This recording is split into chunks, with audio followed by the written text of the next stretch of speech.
أعوذ بالله من الشيطان الرجيم بسم الله الرحمن الرحيم رب اشرح لي صدري ويسر لي أمري واحلل عقدة من لساني يفقهوا قولي الصلاة والسلام عليك يا سيدي يا رسول الله الصلاة والسلام عليك يا سيدي يا حبيب الله الصلاة والسلام عليك يا سيدي يا نور الله الصلاة والسلام عليك يا سيدي يا رحمة للعالمين۔ یقیناً سب کو پتہ آج محل پاک سید الشہداء سیدنا شہزادہ امام حسین علیہ السلام شہدائے کربلا کی یاد میں ساتھیو اللہ رب العزت کا احسان عظیم ہے کہ اس نے ہمیں یہ توفیق دی ہے کہ ہم ان محافل سے جڑے ہوئے ہیں۔ تو یقین کریں میں اپنے آپ کو اور آپ سب کو یہی کہتا ہوں ہم خوش قسمت لوگ ہیں کہ یقیناً ہمارے حصے میں یہ چیز آئی ہے، تو یہ اللہ رب العزت کا جتنا شکر ادا کریں وہ کم ہے۔ ساتھیو جو قربانی سید الشہداء نے دی ہے نہ وہ پہلے کسی سے لی گئی اور نہ کوئی آگے دے سکتا ہے۔ وہ شہزادے حسین ہی تھے جو دے گئے ہیں۔ وہ میرے آقا جی کی جو اولاد ہے نا، میرے آقا جی کا گھرانہ، وہ جو قربانی دے گیا نا بس قربانی وہی ہے۔ قربان جاؤں سید الشہداء سیدنا شہزادہ امام حسین علیہ السلام، بے شک آپ کی شہادت وہ شہادت ہے جس نے شہادت کو عظمت کا تاج پہنا دیا، جس پہ جتنا فخر کیا جائے وہ کم ہے۔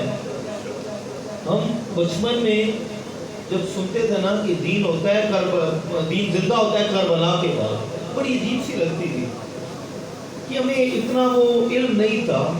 تو جب اس کی گہرائی میں گئے پھر پتہ چلا کہ بالکل یہ سچ ہے کہ دین زندہ ہوتا ہے کربلا کے بعد، اس میں کوئی دوسری رائے نہیں ہے، کوئی شک بھی نہیں ہے۔ ساتھیو نبی کریم علیہ السلام کے بے شمار فرمان ہیں اپنے شہزادوں کے بارے میں، شمار روایات ہیں۔ اب نبی کریم علیہ السلام نے کیا فرمایا؟ شہزادہ امام حسن علیہ السلام، شہزادہ امام حسین علیہ السلام، یہ دونوں شہزادے دنیا میں میرے پھول ہیں، دنیا کی ایک پھول ہے۔ اب پھول جو ہوتے ہیں یقیناً ان کو سجایا جاتا ہے، سر میں سجایا جاتا ہے، گلے پہ سجایا جاتا ہے۔ پھول جو ہیں نبی کریم علیہ السلام نے کبھی بھی نواسا نہیں کہا، دونوں شہزادے یہ نہیں کہا میرے نواسے ہیں، ہمیشہ یہی فرمایا کہ یہ میرے بیٹے ہیں۔ شہزادہ امام حسن علیہ السلام، امام حسین علیہ السلام نے بھی فرمایا کہ دونوں شہزادے یہ میرے بیٹے ہیں۔ پہلے یہ فرمایا کہ یہ دونوں شہزادے یہ میرے بیٹے ہیں، اور بعد میں یہ فرمایا یہ میری بیٹی فاطمہ کے بیٹے ہیں۔ پہلے اپنے بارے میں فرمایا میرے بیٹے ہیں، بعد میں یہ بات فرمائی کہ میری بیٹی فاطمہ کے بیٹے ہیں۔ تو ساتھیوں جو کچھ ٹائم پہلے آپ نے دیکھا ہوگا یزید زندہ باد کے نعرے بھی لگے ہیں۔ اب یہ بات تو طے ہے، جو میرے آقا کریم علیہ السلام نے جو باتیں فرمائی یقیناً وہی آقا ہے۔ آقا جی نے کیا فرمایا؟ یہ شہزادے جنگی جوانوں کے سردار ہیں، تو یقیناً جنت انہی کی ہے جو حسین والے ہیں۔ باقی یزیدیوں کا جنت میں کیا کام، یا یزید زندہ باد نعرے لگانے والوں کا جنت میں کیا کام؟ جنت حسین کی ہے، حسن کی ہے، حسین کی ہے۔ جنت شہزادوں کی ہے، تو یقیناً جو شہزادوں کے چاہنے والے ہیں نا وہی جنتی ہیں، وہی جنت میں رہیں گے۔ اب قربان جاؤں آقا کریم علیہ السلام نے کیا فرمایا کہ یا رب العالمین میں ان سے محبت کرتا ہوں تو بھی ان سے محبت کر۔ کیا فرمایا کہ یا رب العالمین میں ان اپنے بیٹوں سے محبت کرتا ہوں، یا رب العالمین تو بھی ان سے محبت کر۔ اس ساتھ میں فرمایا یا رب العالمین جو ان سے محبت کرے، یہ اب ہم سب کے بارے میں ہے۔ کیا فرمایا کہ جو ان سے محبت کرے یا اللہ تو ان سے بھی محبت کر۔ تو قربان جاؤں آپ شکر کریں، ہم شکر کرتے ہیں الحمدللہ ہم سارے کہ ہمارے حصے میں یہ محبت آ گئی۔ تو یقیناً یہ محبت کرنے والے جو ہے نا جنت بھی انہی کی ہے۔ نعرہ تکبیر، اللہ اکبر، نعرہ رسالت، یا رسول اللہ، نعرہ حیدری، یا علی، نعرہ غوثیہ، یا غوثیہ، قبلہ پیر صاحب، زندہ باد، قبلہ پیر صاحب، زندہ باد۔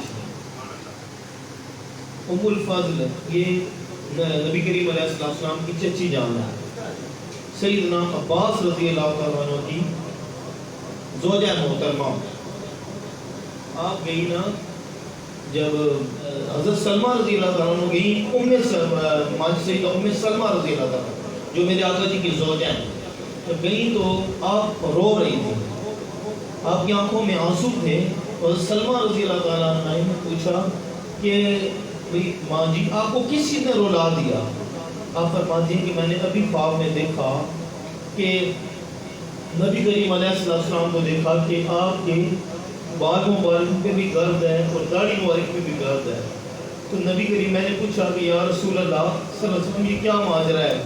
تو آقا کریم علیہ السلام نے فرمایا کہ مقتل حسین سے آ رہا ہوں، وہ شہادت کا سارا منظر اپنی آنکھوں سے دیکھ کے آ رہا ہوں، وہ سارا شہادت کا منظر اپنی آنکھوں سے دیکھ کے آ رہا ہوں۔ تو نبی کریم علیہ السلام نے مٹی جو ہے نا وہ لا کے دی تھی۔ اب یہ دیکھیں اس کی بڑی سننے والی بات ہے، ماں جی سیدہ ام سلمہ رضی اللہ تعالیٰ عنہ ان کو مٹی لا کے دی کہ اس جگہ میرے اس نواسے کو شہید کر دیا، دیکھ اس جگہ کی مٹی ہے، کربلا کی مٹی ہے، جس دن یہ سرخ ہو جائے نا تو سمجھنا میرا حسین شہید ہو گیا۔ تو آپ جب بیدار ہوئی تو فوراً آپ نے وہ مٹی دیکھی جو سرخ ہو چکی، تو پھر یقیناً آقا کریم علیہ السلام فرما جو گئے، تو وہ جب مٹی دیکھی تو پتہ چلا کہ حسین پاک علیہ السلام شہید ہو گئے ہیں۔ ساتھی اس میں واقعہ کربلا کے جتنے معاملات ہیں نا وہ اتنے وہ ٹائٹ پوزیشن ہے کہ میرے اندر وہ جرت بھی نہیں، ہمت بھی نہیں ہے۔ علماء بیان کرتے ہیں، اچھا کرتے ہیں، میں کیا کروں، میرے اندر وہ سارا وہ واقعہ مجھے آتا ہے لیکن میرے اندر وہ ہمت نہیں ہے کہ وہ میں بیان کر سکوں۔ اتنی وہ دردناک وہ ساری ہسٹری کہ وہ یقیناً بیان کرنے کے لیے بھی اور سننے کے لیے بھی یقیناً بڑا دل چاہیے۔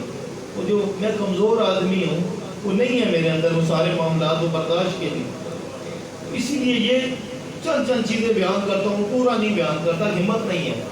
اب قربان جاؤں آقا کریم علیہ السلام جن کے لیے اپنے سجدے طویل کر دیں، شہزادے امام حسین علیہ السلام جب نماز کے دوران آئے تو آقا کریم علیہ السلام اپنا سجدہ طویل کر دیں۔ جب ایک دفعہ خطاب فرمائے، خطبہ دے رہے آقا کریم علیہ السلام تو سید دونوں شہزادے تشریف لے آئے، جب لاتے ہیں تو آقا کریم علیہ السلام خطبہ روک کے دونوں شہزادوں کو ساتھ بٹھا کے پھر خطبہ شروع کرتے ہیں، ٹھیک ہے، یہ شان ہے دونوں شہزادوں کی۔ اور پھر سیدنا فاروق اعظم رضی اللہ تعالیٰ کا جب دور آیا تو آپ بھی خطبہ دے رہے ہیں تو شہزادے حسین پاک علیہ السلام آ گئے، جب آتے ہیں تو آپ وہیں پر بریک لگا کے پہلے شہزادے امام حسین علیہ السلام کو بٹھاتے ہیں پھر آگے خطبہ شروع کرتے ہیں۔ تو یہ ان ہستیوں سے جتنی محبت کی جائے یقیناً وہ کم ہے۔ سیدنا حضرت عباس علمدار علیہ السلام، آپ سے کسی نے سوال کیا نا کربلا میں کہ اتنی جنگ ہو رہی ہے، اتنا سب کچھ ہو رہا ہے، تو آپ اتنی شہادتیں بھی ہو رہی ہیں، آپ کیوں نہیں جنگ کر رہے، آپ کیوں نہیں ان سے مقابلہ کر رہے؟ تو اس کی وجہ کہ شہزادے امام حسین علیہ السلام نے منع فرمایا تھا کہ آپ نے جنگ نہیں کرنی۔ تو قربان جاؤں حضرت عباس علمدار علیہ السلام آپ کیا فرماتے ہیں کہ میرے آقا حسین قربان جاؤں بھائی تھے لیکن کبھی بھائی نہیں تھا، یہی کہا کہ میں آپ کا نوکر ہوں، آپ کا بھائی نہیں ہے۔ تو کیا فرماتے ہیں کہ اگر میرے آقا حسین سے مجھے اجازت لے دو تو صبح سورج کی پہلی کرن پھوٹنے سے پہلے اگر میں نے حسینی پرچم نہ لہرا دیا تو مجھے علی کا بیٹا نہ کہنا۔ یقیناً وہ شہزادوں کی یہ طے تھا، نبی کریم علیہ السلام گردن چومتے اور یہی دعا فرماتے کہ یا رب العالمین میرے ان بیٹوں کو استقامت، میرے اس بیٹے کو استقامت عطا فرما۔ اگر چاہتے تو یقیناً ٹل بھی جاتا لیکن ہمیشہ استقامت کی دعا کی۔ اور ساتھیوں رضا کا جو مقام ہے نا، اس میں تھوڑی سی بات کر کے پھر میں ختم کرتا ہوں۔ مقام رضا، اللہ کی رضا پہ راضی رہنا، یہ ہر کسی کے بس کا کام نہیں ہے۔ بڑے بڑے اولیاء بھی آگے نا وہ ان کے بھی قدم ڈگمگا گئے۔ سیدنا شیخ احمد شربینی رحمۃ اللہ علیہ بہت بڑے اکابر اولیاء میں ان کا ذکر ملتا ہے، بہت بڑے اللہ کے ولی ہیں۔ آپ رضا کا درس دیتے تھے، آپ کا ایک ہی بیٹا تھا، اکلوتا بیٹا، تو اب وہ بیمار ہو گیا، جب بیمار ہوا تو آپ کی جو زوجہ ہیں وہ لے کے آئی کہ آپ دعا کریں. ایسے جو ولی ہوتے ہیں وہ دعا نہیں کرتے، وہ کہتے ہیں جو اللہ کی طرف سے آئی ہے قبول ہے، دعا نہیں کرتے.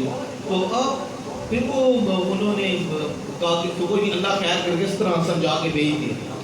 تھوڑا ٹائم گزرا، بچے کی طبیعت اور خراب ہوئی، پھر وہ ماں جو ہے کیا کرے، پھر لے کے آ گئی کہ آپ کی لو لگی ہوئی ہے اللہ سے، تو میرا تو سب کچھ میرا بیٹا ہے، اس کو کچھ ہوگا تو میں کدھر جاؤں گی؟ آپ تو سکون پا رہے ہیں، آپ تو سکون لے رہے ہیں، سب کچھ ہو رہا ہے، میرا تو سکون بچہ ہے، سارا میرا بیٹا ہے. اب دیکھیں آپ ایک اکلوتا بیٹا. اب جب پھر آپ نے سمجھو کے بھیج دیا. اب تیسری بار جب آئی نا تو وہ اتنی خطرناک پوزیشن تھی کہ اسرائیل علیہ السلام روح نکالنے کے لیے آ گئے. اب شفقت فطری تو ہے نا باپ کی بھی، ٹھیک ہے، باپ بھی اپنی اولاد پہ مہربان تو ہے، کچھ بھی ہے، لیکن وہ جب وہ جان کھونے کا معاملہ آیا نا، جب وہ اسرائیل علیہ السلام روح نکال رہے ہیں نا، تو جب وہ منظر پہ نہیں دیکھا گیا ان سے، تو اسی وقت لوح محفوظ پہ دیکھ لیا تو اس کو ادھر التجا کر دی کہ یا رب العالمین واپس کر دے، مجھ سے نہیں برداشت ہوتا. تو میں نے بتایا نا کہ ایسے ولیوں کو اللہ اتنا اختیار بھی دیتا ہے کہ چاہے تو جو آزمائش آئی ہے ختم بھی ہو سکتی ہے. اب کیا ہوا اس وقت اسرائیل علیہ السلام جا اسرائیل بس جا واپس چلا جا دیکھ لو محفوظ پہ دیکھ میرے بیٹے کا وہ موت منسوخ کر دی گئی. اب اسرائیل علیہ السلام تو چلے گئے، ٹھیک ہے، لیکن وہ رضا کا درس دینے والا ولی تھا نا، وہ اپنے مقام سے نیچے آ گئے، ٹھیک ہے. پھر ایک اور بزرگ ہیں شاہ غوث احمد گواریاری رحمۃ اللہ علیہ، یہ انڈیا میں قلعہ گواریار. تو آپ نے جب وہاں پر پڑاؤ کیا تو آپ کے مرید بڑھتے بڑھتے بہت زیادہ ہو گئے. تو وہاں کا جو راجہ تھا اس کو کسی نے شکایت لگائی کہ اس بزرگ کے مرید بڑھتے جا رہے ہیں، ایسا نہ ہو کہ آپ کی سلطنت پہ یہ قبضہ کر لیں، تو بہتر ہے کہ آپ اس کو یہاں سے نکال دیں. وہ بھی رضا کا درس دیتے ہیں. اب جب وہ ان کو پیغام ملا تو اس نے پھر کیا کیا اس راجے نے کہ اس بادشاہ نے انہیں 40 فوجی بھی پیچھے لگا دیے کہ ان کو قلعہ گواریار کی سرحدوں سے بھی باہر نکال گیا کہ واپس نہ آ جائے. اب آپ کو جب یہ پیغام ملا آپ نے فوراً کہا اپنے جو رشتہ دار ہیں سب کو، اپنے خاندان کو، ٹھیک ہے سامان پیک کرو ہم جائیں گے یہاں سے. اب جو مرید تھے وہ سارے روئے، وہ کہتے ہیں کہ یا سیدی ہم مقابلہ کریں گے، ہم آپ کو یہاں سے نہیں جانے دیں گے، ہم اس کا مقابلہ کریں گے. آپ نے فرمایا کہ نہیں، اللہ کی رضا ہے، مجھے قبول ہے، ہم جائیں گے. اب وہاں سے قافلہ سارا جا رہے ہیں، پیچھے اس نے 40 فوجی بھی لگا دیے کہ یہ واپس نہ آ جائیں. تو اب جا رہے ہیں، جب سورج تھوڑا سا ڈھلا نا تو پھر جو فوجی اس نے پیچھے لگائے ان کی نیت خراب ہو گئی کہ کیوں نہ قافلے والوں کو لوٹ لیا جائے. انہوں نے کس کو شکایت کرنی کہ بادشاہ ویسے ان سے ناراض ہے تو کیا اچھا ہم قافلے کو لوٹ لیتے ہیں. اب وہ قافلے کو لوٹ رہے ہیں. اب وہ بزرگ جو ہے نا بڑی استقامت سے وہ آ رہے ہیں، اپنے وہ سارے معاملات میں برداشت کر رہے ہیں کہ اللہ کی رضا ہے، مجھے قبول ہے. سارے معاملات دیکھ رہے ہیں لیکن منہ سے بول نہیں رہے. اب کرتے کرتے جب ان کی نواسی 9 سالہ نواسی، اب وہ گھوڑے کے پیچھے جب وہ آئے نا وہ ڈاکو وہ فوجی، انہوں نے وہ اب جو چور ہوتے ہیں ان کا تو یہی کام ہوتا ہے جو چیز ہاتھ لگے وہ فوراً پشا کو گلے میں ہار ہے کچھ کھینچ لی جائے. اب اس بچی کے کان میں سونے کی والی تھی، جب انہوں نے کھینچی نا فوجیوں نے ڈاکوؤں نے تو خون کا جب فوارہ نکلا تو وہ رضا کا درس دینے والا ولی قدم ڈگمگا گئے، ٹھیک ہے. اور پھر آپ کے ہاتھ میں چھڑی تھی، چھڑی آپ نے اس جلال میں آپ کو چھڑی کو جب گھمایا تو وہ 40 جو وہ ہے فوجی ان کی گردنیں اڑ گئی. اب کرامت تو بہت بڑی صادر ہو گئی، بہت بڑی کرامت ہو گئی، لیکن وہ رضا کا درس دینے والا اپنی اس جگہ سے نیچے آ گئے ہو، ٹھیک ہے. اب یہ معاملات دیکھیں، پھر ذرا سید الشہداء کی طرف تو دیکھیں، وہ ایک قربان، وہ دوسرا قربان، وہ سارا گھر ہی قربان ہے. قربان جو ہوں اس ہستی پہ کہ وہ سارے قربان کے قدم نہیں ڈگمگائے، وہ ہیں جو اللہ کی رضا پہ راضی رہے. وہ سید الشہداء ہی ہے جو کر رہے ہیں، کوئی نہیں کر سکتا ہے۔ وہ اپنی وہ بھی راضی رہے اللہ کی رضا پہ، میرے آقا کریم علیہ السلام وہ بھی موجود ہے، وہ بھی سارا منظر دیکھ رہے ہیں، مولا علی مشکل کشا بھی دیکھ رہے ہیں، لیکن وہ یہی دعائیں کر رہے ہیں کہ یا رب العالمین ہمارے بیٹے کو استقامت عطا کر، اسے کامیاب کر دے۔ صاحب کوئی بھی چیز جو ہے وہ قربانی کے بغیر نہیں ہے۔ آج وہ جتنی جوانوں کے سردار ہیں تو قربانی بھی دیکھیں کتنی بڑی ہے۔ اب سیدنا امام زین العابدین علیہ السلام، صرف آپ بچ گئے نا، قربان جاؤں آپ کبھی وہ پڑھتا ہوں تو ہل جاتا ہوں پورا، آپ زیادہ روتے رہتے اور اکثر جب بات نکلتے نا تو جو کسائی الراجی اپنے وہ گوشت میں کپڑا ڈال دیتے کہ یہ نہ دیکھے، سب کو ذبح ہوتے جو دیکھا اپنی آنکھوں سے، تو آپ اکثر روتے رہتے دور چلے جاتے اور زیادہ تنہائی نہیں گزارتے وقت۔ تو کسی نے سوال کیا کہ یا سیدی آپ اتنا کیوں روتے ہیں؟ تو پھر کیا آپ نے فرمایا؟ تو یعقوب علیہ السلام کے ایک یوسف گئے، ٹھیک ہے، تو وہ رو کے ان کی بینائیوں کی روشنی چلی گئی، تو محمد صلی اللہ علیہ وسلم کے تو سارے یوسف چلے گئے، تو میں رہوں نہ تو کیا کروں؟ ساتھیوں بس واقعہ کربلا یہی درس دیتا ہے کہ جب بھی دین کی بات آئے تو ڈٹ جاؤ، تو پیچھے نہ ہٹو۔ اور قربان جو اس سخت پیرے میں بھی آپ نے نمازوں کا اہتمام کیا ہے، نمازیں پڑھی ہیں، نمازیں قضا نہیں کی۔ قربان جو سید الشہداء نے، سیدنا شہزادہ امام حسین علیہ السلام نے، آپ کے جتنے رفقا آپ کے ساتھ، آپ کے محبین، سب نے نمازیں پڑھی ہیں، ٹھیک ہے، اور اس کڑے وقت میں بھی نمازیں پڑھی ہیں۔ تو واقعہ کربلا ہمیں یہی درس دیتا ہے کہ جس طرح سید الشہداء قائم رہے، ہمیں بھی قائم رہنا چاہیے۔ ہمیں جب بھی نبی کریم علیہ السلام کی یقیناً ان پہ کوئی بات آئے یا شہزادوں پہ کوئی بات آئے، جس طرح ابھی فتنے کا دور ہے لوگ کر رہے ہیں، تو ساتھیوں ان میں کم از کم اور نہیں تو بات لازمی کیا کرو، اور کچھ نہیں کر سکتے نا تو کم از کم احتجاج تھوڑا سا ہی کر لیا کرو، لیکن کیا کرو۔ پیچھے اب گزشتہ جو معاملات ہوئے آپ کو پتہ ہے کتنی ٹائٹ پوزیشن رہی، لوگوں نے کتنی باتیں کی ہیں، کوئی سادات کی بے ادبی کر رہا ہے، کوئی اب جس طرح ماجی سیدہ ان کے سیدنا ابو طالب، یہ سارے معاملات آپ کو پتہ ہی ہیں۔ تو ساتھیوں اور کچھ نہ کر سکو نا تو کم از کم بات لازمی کیا کرو کہ نبی کریم علیہ السلام کے بغیر، آقا جی کی اولاد پاک کے بغیر ہم کچھ بھی نہیں ہیں۔